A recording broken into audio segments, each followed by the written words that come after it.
So I'm curious, being a shrimp farmer in rural Nebraska, what are the jokes that never get old?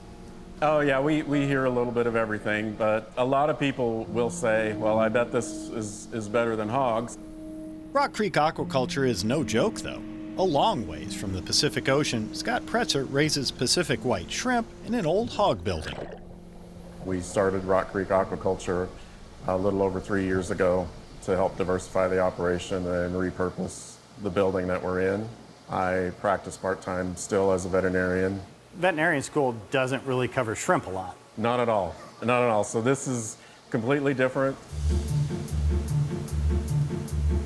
Here's how it works. Pretzer buys tiny shrimp larvae from a hatchery and raises them in tanks of salt water, moving them by hand to different tanks a few times as they grow for 5 months. So these are only a couple weeks old.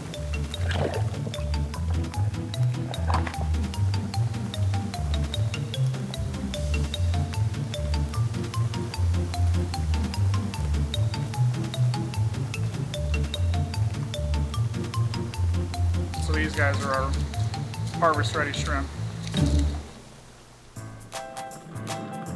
There's daily feedings of 3,000 shrimp in each tank.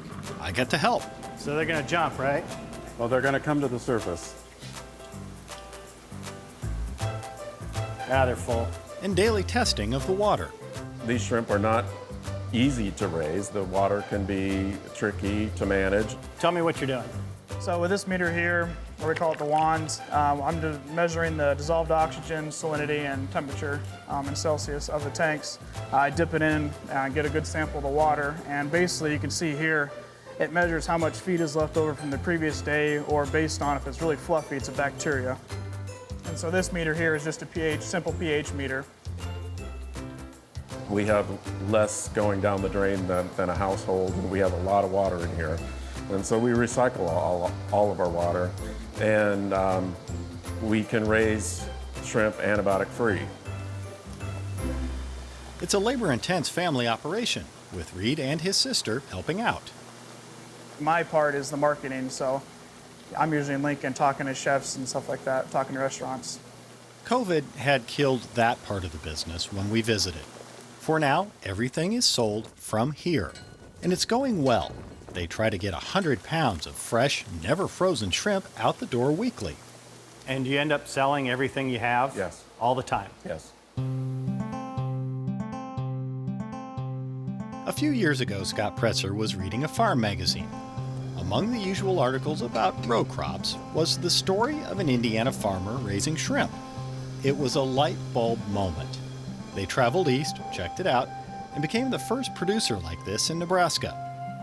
A couple other shrimp operations, also in rural areas, have opened since. The first batch was exciting, scary, all the emotions all into one. Diversity's important in any operation, but in agriculture especially.